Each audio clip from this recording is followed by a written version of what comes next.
Hi friends, എല്ലാവർക്കും Diaz tasty കിച്ചണിലേക്ക് സ്വാഗതം.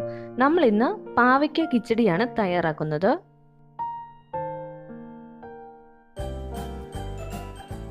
ചാനൽ സബ്സ്ക്രൈബ് ചെയ്തിട്ടില്ലാത്തവർ സബ്സ്ക്രൈബ് ചെയ്യുക. ശേഷം ബെല്ലൈക്കൺ പ്രസ് ചെയ്ത് നോട്ടിഫിക്കേഷൻ എനേബിൾ ചെയ്യുക.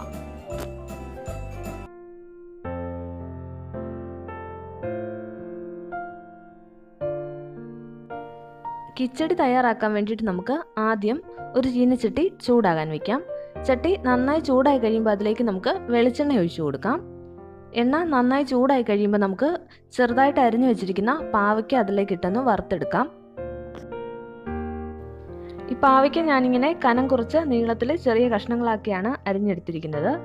പാവയ്ക്കയുടെ കയ്പൊക്കെ കുറയാൻ വേണ്ടിയിട്ട് നമ്മൾ ഇങ്ങനെ കട്ട് ചെയ്ത് വെച്ചതിന് ശേഷം ഇതിലേക്ക് കുറച്ച് ഉപ്പും ചേർത്ത് നന്നായിട്ടൊന്ന് പുരട്ടി വയ്ക്കും. ഒരു അരമണിക്കൂർ കഴിഞ്ഞിട്ട് അത് കൈകൊണ്ട് തന്നെ നന്നായിട്ടൊന്ന് പിഴിഞ്ഞെടുക്കുകയാണെന്നുണ്ടെങ്കിൽ അതിലെ കയ്പൊക്കെ കുറച്ച് കുറഞ്ഞു കിട്ടും. ഇനി ഇതിലേക്ക് ചെറുതായിട്ട് അരിഞ്ഞു വെച്ചിരിക്കുന്ന പച്ചമുളക് കൂടി ചേർത്ത് കൊടുക്കാം. എരിവിനനുസരിച്ചിട്ട് പച്ചമുളക് ചേർത്ത് കൊടുക്കണം. പാവയ്ക്ക നന്നായിട്ട് വറുത്തെടുക്കണം. അതിന് വേണ്ടിയിട്ട് നമ്മൾ വെളിച്ചെണ്ണ തന്നെ വേണം യൂസ് ചെയ്യാൻ. ഈ പാവയ്ക്ക വറുത്തെടുക്കുമ്പോൾ അതിലെ കയ്പ് കുറച്ചുകൂടി ഒന്ന് കുറഞ്ഞു കിട്ടും. പാവയ്ക്ക ഫ്രൈ ആയിട്ടുണ്ട്. ഇനി നമുക്കിത് ഈ എണ്ണയിൽ നിന്നും കോരി മാറ്റണം.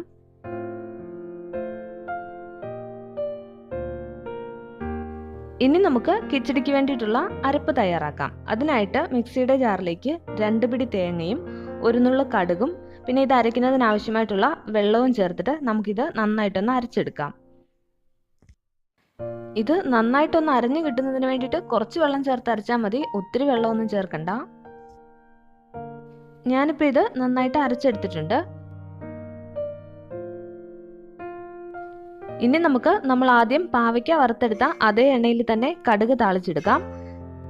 അതിനായിട്ട് നമുക്ക് എണ്ണ നന്നായി ചൂടായി കഴിയുമ്പോൾ അതിലേക്ക് 1/2 ടീസ്പൂൺ കടുക് ഇട്ട് കൊടുക്കാം.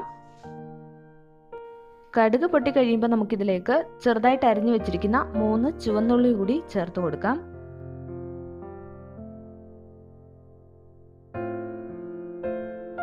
ഇനി നമുക്കിതിലേക്ക് 3-4 വറ്റൽമുളക് ചെറുതായിട്ട് മുറിച്ചിട്ട് കൊടുക്കാം. ഇനി ഇത് നന്നായിട്ടൊന്ന് ഇളക്കി ഒന്ന് കളറൊക്കെ മാറി തുടങ്ങുമ്പോൾ നമുക്ക് കറിവേപ്പില കൂടി ഇതിലേക്ക് ചേർത്ത് കൊടുക്കാം.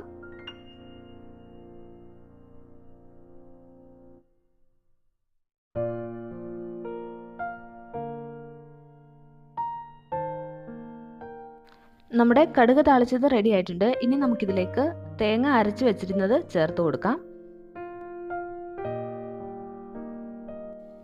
ഇനി ഇത് നന്നായിട്ടൊന്ന് ഇളക്കി യോജിപ്പിച്ചതിന് ശേഷം നമുക്കിതിലേക്ക് ഫ്രൈ ചെയ്ത് വെച്ചിരിക്കുന്ന പാവയ്ക്ക ചേർത്ത് കൊടുക്കാം.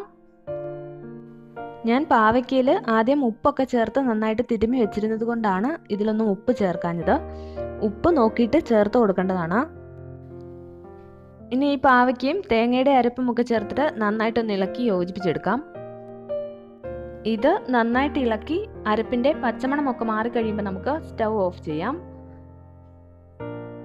അതിനുശേഷം നമ്മൾ ഇതിലേക്ക് 1/2 കപ്പ് തൈരും കൂടി ചേർത്ത് കൊടുത്തിട്ട് വീണ്ടും നന്നായിട്ടൊന്ന് ഇളക്കി യോജിപ്പിച്ചെടുക്കാം. പാവയ്ക്കയിൽ നമ്മൾ ആദ്യം ഉപ്പൊക്കെ പുരട്ടി വെച്ചിരുന്നത് കൊണ്ട് തന്നെ ഈ കിച്ചടിക്ക് കയ്പ് കുറവായിരിക്കും. നമ്മുടെ പാവയ്ക്ക കിച്ചടി റെഡി ആയിട്ടുണ്ട്.